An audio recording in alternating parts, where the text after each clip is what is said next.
unpopular opinion، ممكن الناس تعترض على الكلام اللي هقوله، لكن في ناس ممكن تتفق معي، والاتفاق والاختلاف ده شيء طبيعي.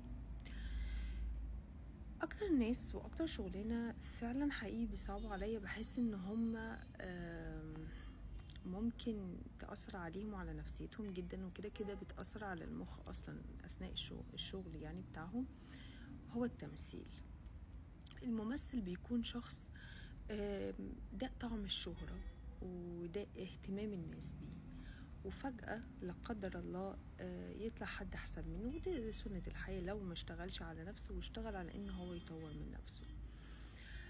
وطبعا يبقى في شغل كتير ومتواجد، وحتى لو متواجد كتير قوي فتلاقوا الناس برضو معترضة، فالناس في جميع الأحوال بتعترض. لكن أنا بتكلم على نفسية وشخصية الممثل نفسه. بيحصل ايه؟ بيحصل ان هو بيهتز من جوه، ثقته في نفسه بتهتز، بيحس ان هو مش مرغوب فيه anymore، خلاص الناس ما بقتش عايزاه، فبيخش في نوبة اكتئاب ونوبة توتر وهلع.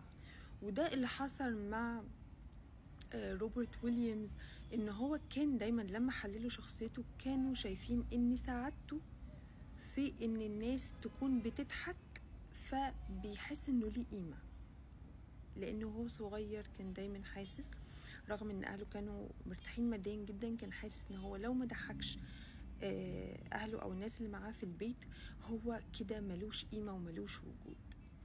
فالممثل بيكون خلاص خد على الشهرة وعلى اهتمام الناس، فممكن تلاقي زي ما بيقولوا والله أعلم الشلالية، وتلاقي إن في ناس بتشتغل وناس ناس بتشتغل كتير وناس ما بتشتغلش، ودي أرزاق.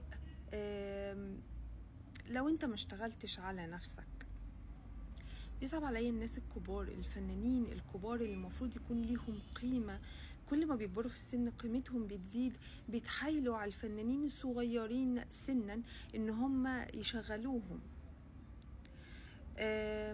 انا بتكلم يعني بشكل، انا مش شايفه ان يعني الشهرة دي ممكن توصلك لفلوس وتوصلك للنجاح وتوصلك لحب الناس، لكن اضرارها لو انت ما استغلتهاش صح.